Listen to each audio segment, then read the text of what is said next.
Sí, baba. 1527, take one. Wild roars. No, keep it rolling. I just want to try several things.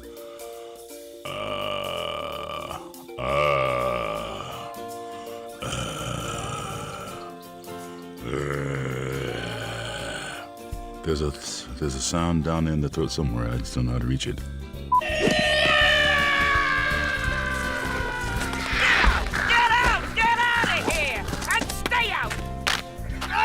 I think I pulled something.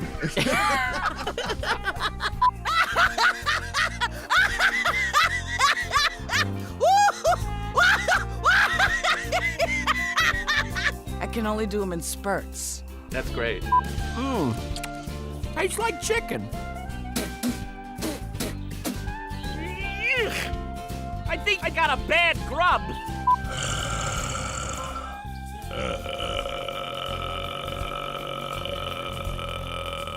Simba, what is he talking about? Ah, so you haven't told them your little secret. Well, Simba, now's your chance to grow up and tell them. Tell them who's... I don't know what I'm doing. Keep it rolling.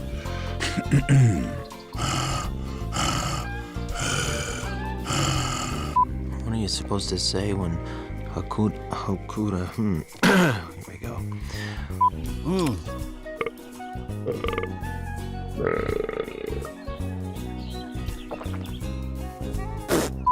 What are you supposed to say when Hakuna Matuka Nanhamanaku? Let's go again. They think I'm king. Well, we don't. Simba, Woo! Can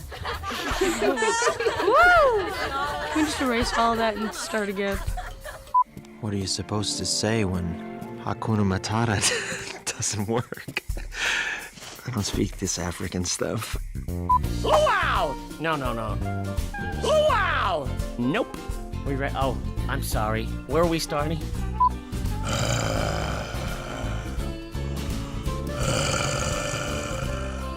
Keep it rolling. Luau! Nope. Luau! Nope. Do you want any of this stuff I'm doing? You know my father?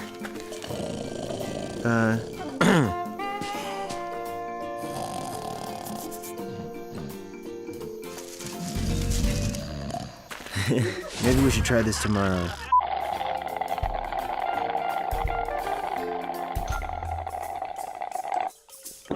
You're waiting for me? Oh, sorry.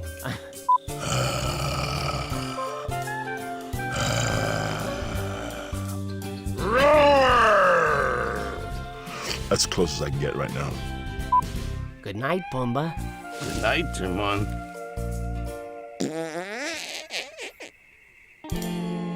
I think I'm gonna go for a walk.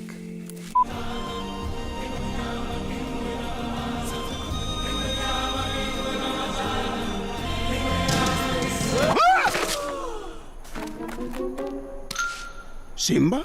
Cut! Yes, Cartoon Network is the home of the greatest cartoon stars, but just because they're stars doesn't mean they don't make mistakes. It's bloopers of the cartoon stars. Take one. I'm so happy.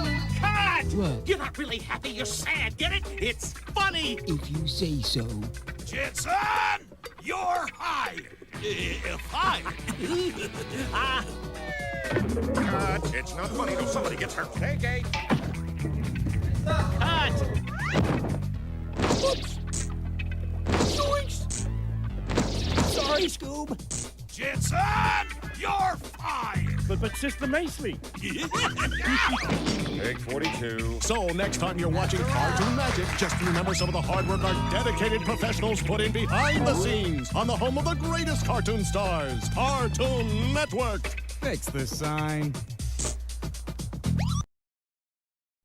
Speed. Marker. And action. Are you saying I'm stupid? No. Do I look stupid to you?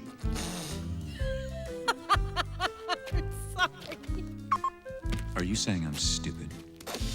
I'm sorry. you saying I'm stupid? Yes! This is the 15th take. I cannot work like this. I will be in my trailer. I need a break. Marker. Whoa, Flick, honey. We are not about to.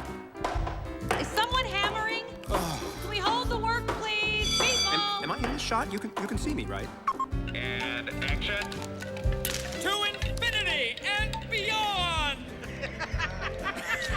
I'm sorry. I couldn't resist. Really, can you blame me? Okay, let's go for real now. Okay, all right, sorry. Why go back to Ant Island at all? I mean, you don't even like rain. What? You're right. I didn't think it was such a good idea myself. Actually, it wasn't even my idea. Hey, watch it, watch it! I'm sorry. Is the camera broke? Oh, I'm sorry. Did I ruin the take? And thank you for finding him, Flick. Me? Huh? I'm sorry. So, is there a Mrs. Ant you have to tunnel home to? Oh, I'm sorry. I thought he was real. Oh, dear, put that thing in my car. Marker. Flick, after much deliberation. Oh, my eye. Oh, no, seriously, I've got berry juice in my eye. It stings. Stop acting. I'm serious. Oh, stop the camera. Uh-oh. Towel. I need a towel over here.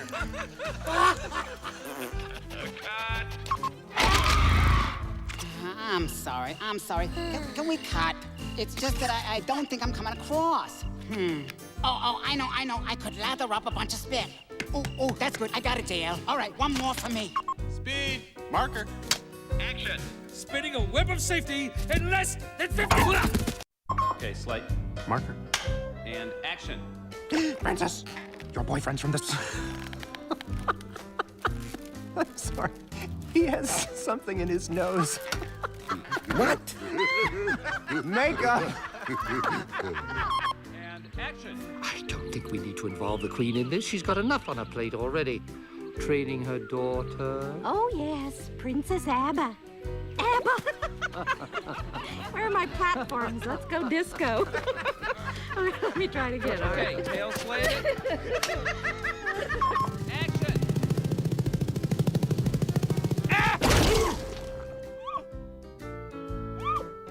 Marker. Action. Do you understand me? I said, do you understand me? I'm sorry. Look funny at me. Can we just let me have another take? I said, do you understand me? I'm sorry. You made me laugh. But please, I'll do it right this time. Just once more. I said, do you understand me?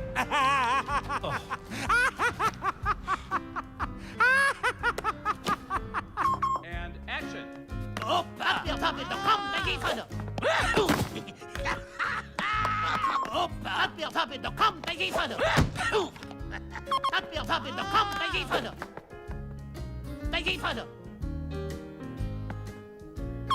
Marker. Oh, wait, stop. I think I swallowed a bug. And action. Pretend that that's a seed. Where's my light again? It's a rock. Sorry, I keep forgetting.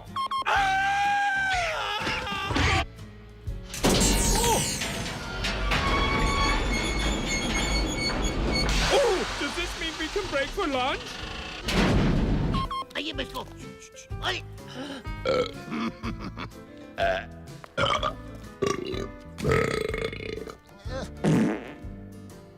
Okay, can we stop?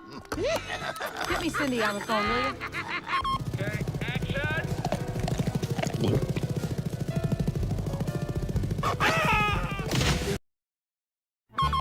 Marker.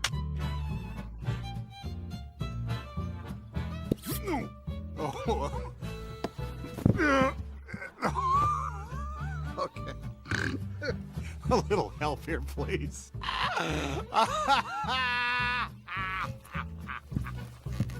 What are we gonna do, Buzz? Use your head. But I don't want to use my head! Ow! Speed. Marker.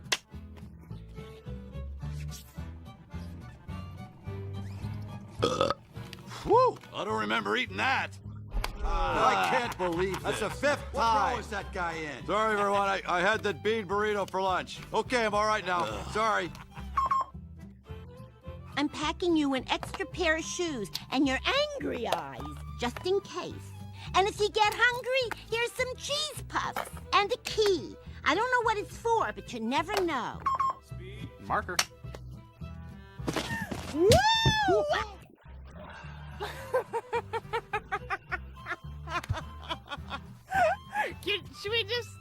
Should that just be part of the movie now? He lost his string.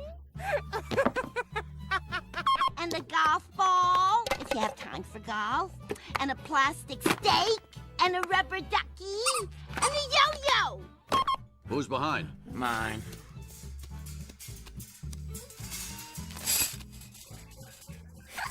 What good acting. That was a good take. You're such a cute little bottom. Look at you, look at you, look at you, look at you. In fact, I think I feel a song coming on. Oh! Mr. Mike, I'm so sorry. Did I hurt your equipment? Oh, you gotta aim it right here at my flipper. I'm not a very good catch. Okay, yeah, I'm ready for another take. Oh no, I think I swallowed my squeaker. And an extra bouncy ball. And some extra teeth. Be careful, they chatter. Whoa! Marker.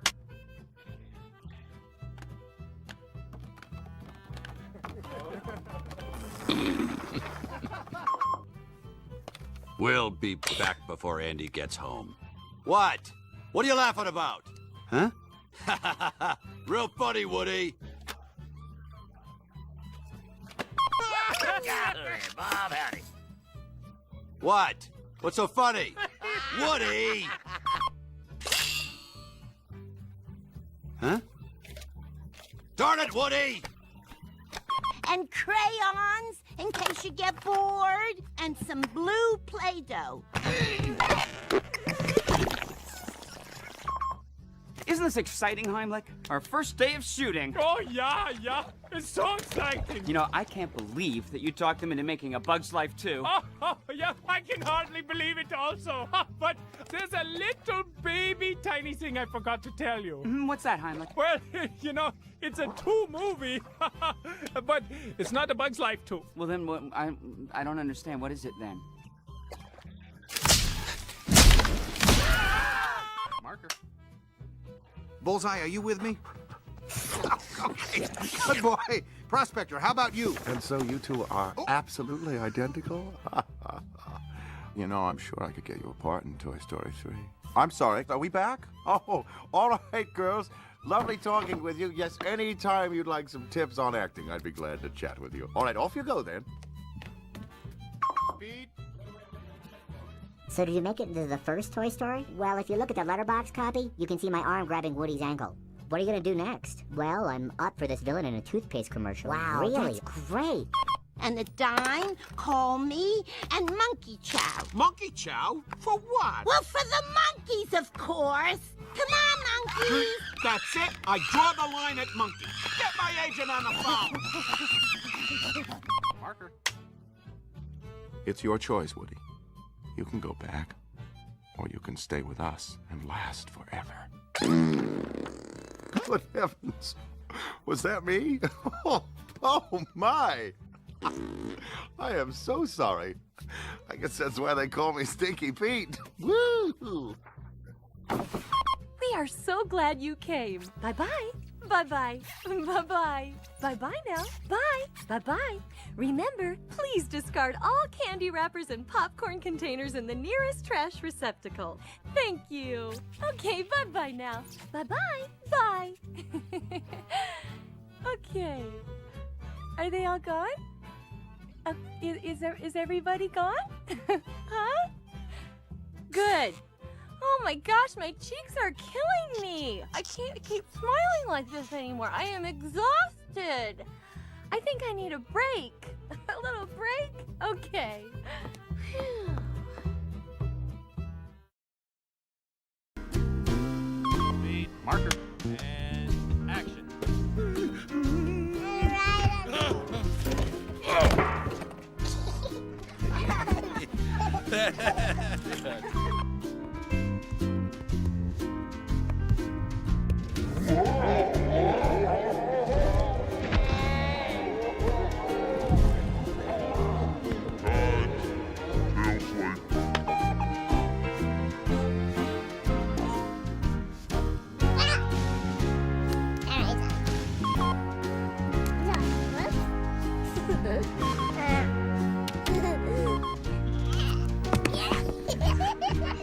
Okay, cut. Okay, you finished now, right? Hello? Come on, get lost, you two. You're making him lose his focus. Oh, sorry. See you later, fellas. Go get him, Mr. Solomon. You idiot. It's Sullivan, not Solomon. What? You're messing up the scene. Sorry. We're never going to work in Hollywood again. Let me do it over. Shut up. Keep rolling. You're making it worse.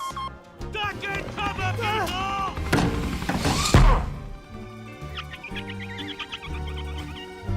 Hey, thanks, guys. That was a close one.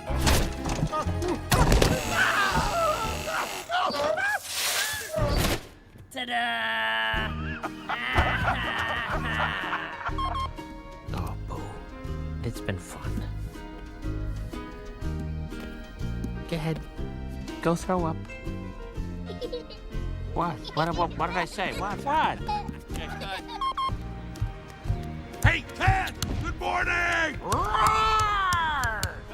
Hey, how was that? Was I scary? Do I get the part? Can I do it again? I can be taller! Next. And action. Okay, let's move. Let's move. Can we get a little more wax on the floor, please? Wait a minute. Randall, that cheater. He's trying to boost his numbers. There's something else. What? Look lay in the bag bay. I think you mean Oakley in the Ag Bay. What? Didn't I, Well, you know, maybe you should just take a minute and E-dray your Ipscray. You think he's gonna come through the closet and scare you? Oh boy, how do I explain this? It's empty. See? Guess who?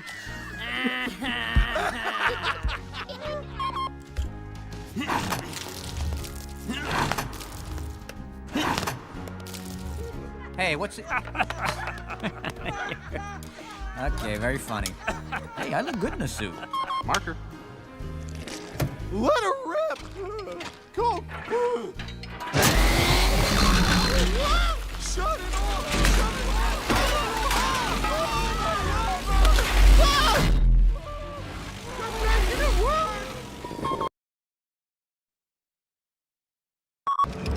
Green!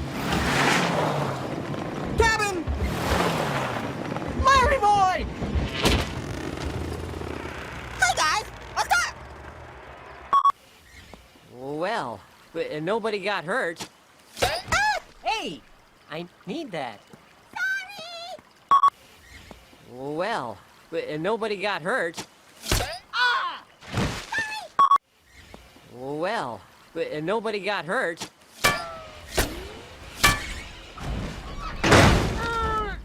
Somebody! Help me! Alright, one more time! I lost my ticket. If you hadn't been teasing me with it, we wouldn't be in this mess, Laura.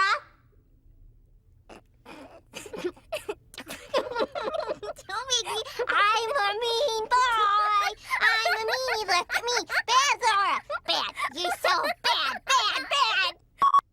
Who are you? Who? Us? Yeah? Oh, we are the pirates who don't do anything. Oh, you know that's right. Nothing. Zilch. Nothing. You already said nothing. I didn't say nothing. Yes, you did. Nothing, zilch, nada. Nothing, zilch, nada. Oh yeah, zilch. No, I say zilch, you say nada. What about nothing? Yes. Oh, we are the pirates who don't do anything. Oh, you know that's right. Nothing. Zilch. Zilch. Nada. Nada. Nada. Right. Got it. Oh, we are the pirates who don't do anything. Oh, you know that's right. Nothing. Zilch. Noodle. Nada. Nada. Ta-da!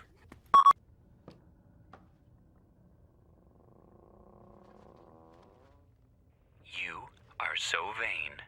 I bet you think this movie's about you. Don't you? What? Don't you? Don't you? Don't you? Don't you? Oh, good one, boys. Thank you, yes. Very funny. Knock, knock. Knock, knock. Who's there? Big, goofy asparagus in a turban. Big Goofy is... Ha ha, very funny. You crack me up. Mr. Twisty? Who's there? Show yourself! Come on! Come on! Come on! Oh, it won't open! Ah, it won't open! Get me out of here! Oh, close it for me! It runs very deep in my family! We may need some help over here. I'm going to die. Try using your teeth. Breathe through the burlap. It's a loose knit. Oh, dear.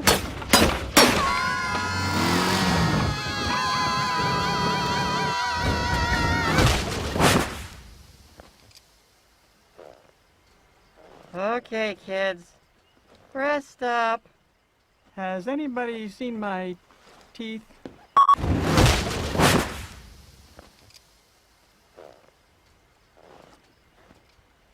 Bad underwear. Grandma, I sure do love your pie.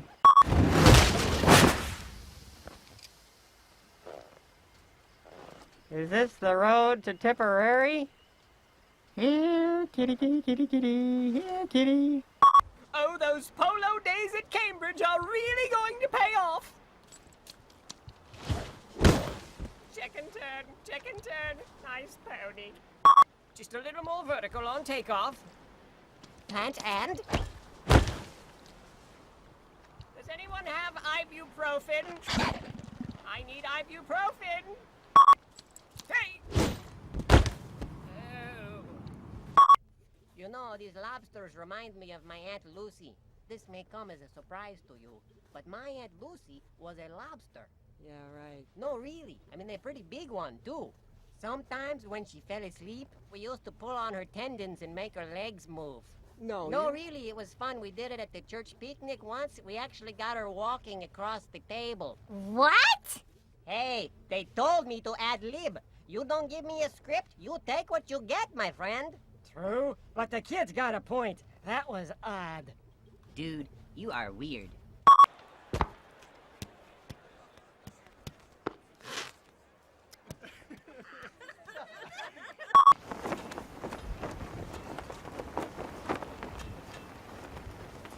There she blows! Where? Right there. Medic. Sorry, it's kind of slick. Told them what they were doing wrong. They said they were sorry. No! Oh, I'm alive.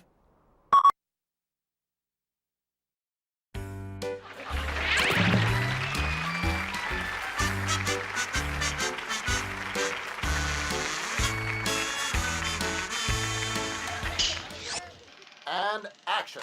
That's all, folks. Cut. Porky, could we just get a little bit of the stutter?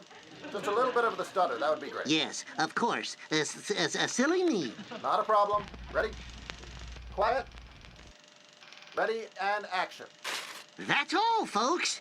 Darn it! Did it again, didn't I? You wanted the stutter. Sorry, guys. Perfectly all right. Still rolling. And action. That's all, folks. You're sounding great, Pork. We'll get there. You got the stutter. Tell you what, could we get the stutter on the that this time? I'm sorry? I'd just like to try getting the stutter on the that. That's all, folks? Exactly. You're doing great. Oh, obviously. You want to do it? No. You're the star. Porky, you ready? And action. Yeah, that's all, folks. Cut. Beautiful. You're a real pip, kid. Whatever.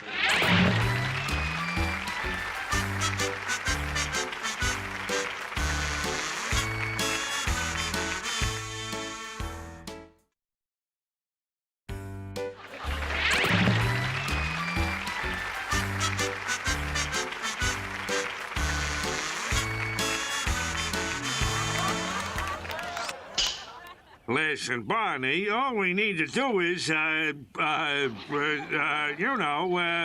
the, you don't know it. No? What's the line, Manny? All we need to do is get the girls out. Right. I got it. Okay. Still rolling. Take 2. And action. Now, listen, Barney. All we need to do is get out with the, the girls. Darn it. All we need to do is get out. Get the girls out of the house. And get the girls out of the house for a couple of hours. Of course, that's it. Hello? Have we met? I'm new here. Ready? Still rolling. Take 3 and action. Listen, Barney, all we need to do is, get the girls out of the house for a couple of hours? Huh? Exactly. You, get on that.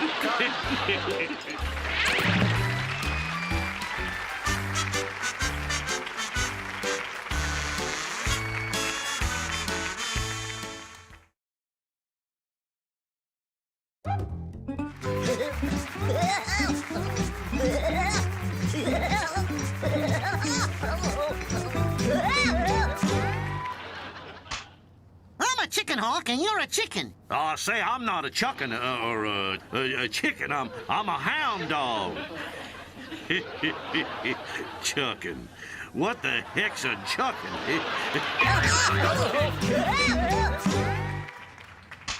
I'm a chicken hawk and you're a chicken. I'm not a chicken. I'm a. Here we go. No, I got it. I'm not a chicken. Chucking. You ready? Don't you start, because I'll, Camera speed and action. I'm a chuckin' hawk and you're a chuckin'. I'm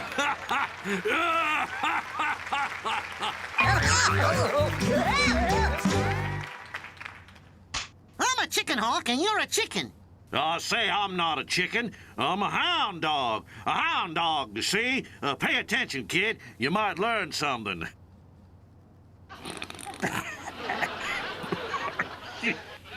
I suppose that makes me the chuckle.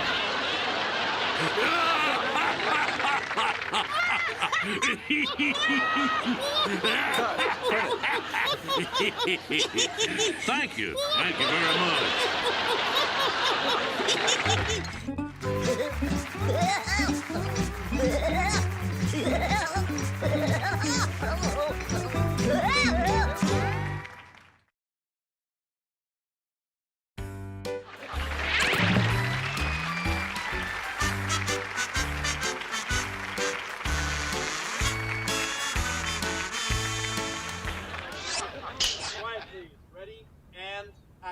And that's why I'm officially declaring every other Saturday Powder Puff Day. Cut. What? You said Powder Puff, sir. I said Power Puff. No, sir, you said Powder Puff. Oh, do you think when they named this show, they would have thought for 2 seconds what a pain in the... And that is why I am officially declaring every other Saturday Power Puff.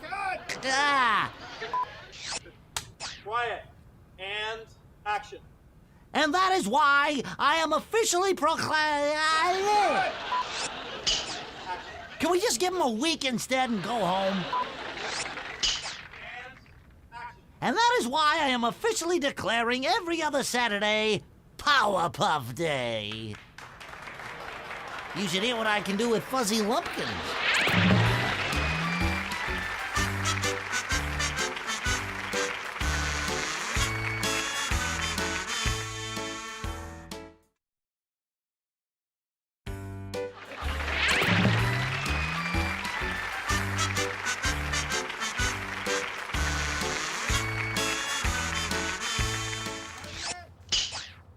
Ready and action. Everything's fine. Ed found a leak in your plank. Your faucet. And I said plank, didn't I?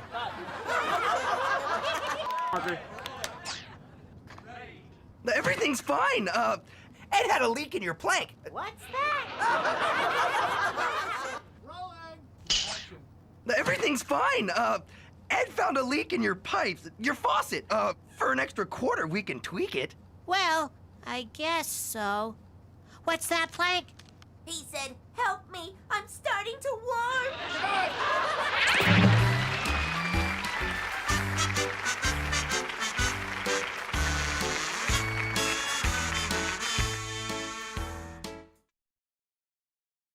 Well, when you're making a movie, even a cartoon movie, things don't always go as planned. Okay, take 45 is up and action. Cue the snacks. Oh, come on, guys. We need better throws than that. Okay, what I need you to do now is really scare us. Action. Really scare us. Can I get a suit with more traction, please? Okay, and stand by with Freddy on the stilts, camera, and action. Great! Can we get a doctor on the set, please? Action. Cut! The chicken's eating the monster. I thought we were gonna use a rubber chicken. Action. Were they supposed to hit each other? Is that in the script? Now, on this take, I need it just like you did it before. And let's give that wheel a real spin, okay? Now really spin it hard. Let's turn back the hands of time, shall we? Who rigged that wheel? Well, every movie set has its share of practical jokers. Here we have the crew playing some pranks on Scooby-Doo.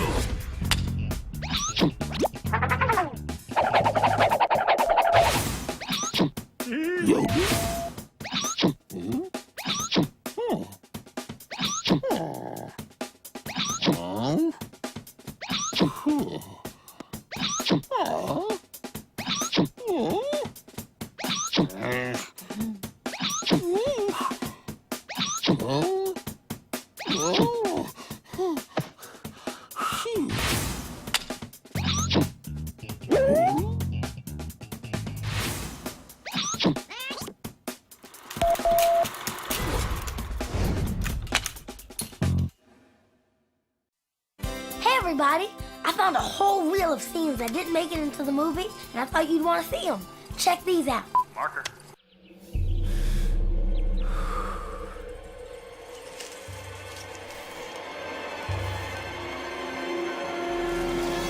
Huh? Cut. Who let him on the set? Security. And action.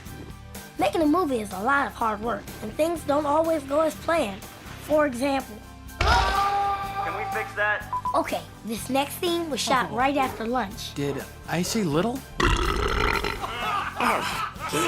right, cut. Good take. Marker. Okay, everybody, ready? Okay, that was not me. And action. Cut. Back up the herd. Rolling. And cue the mammoth. What? Oh, sorry. Can someone pick up the cup, please? Is he okay? Marker. We got you. Come on. Come on, jump. Guys, one of you supposed to catch him. You nervous? Excited. That's a good look for him. And action. One more time, Tanahi. All right, we're losing our light. Let's go again.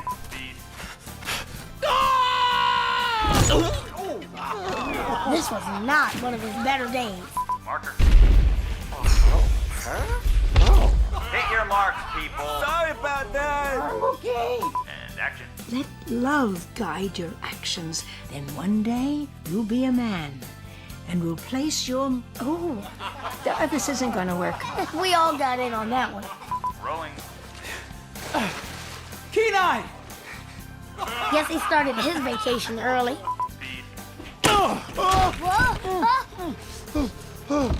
I had to lie down after that one. Wipe it off and let's go again. Marker. Okay, that one was me. Keep rolling. Let's print that. Action. Just hold on. Come on, pull.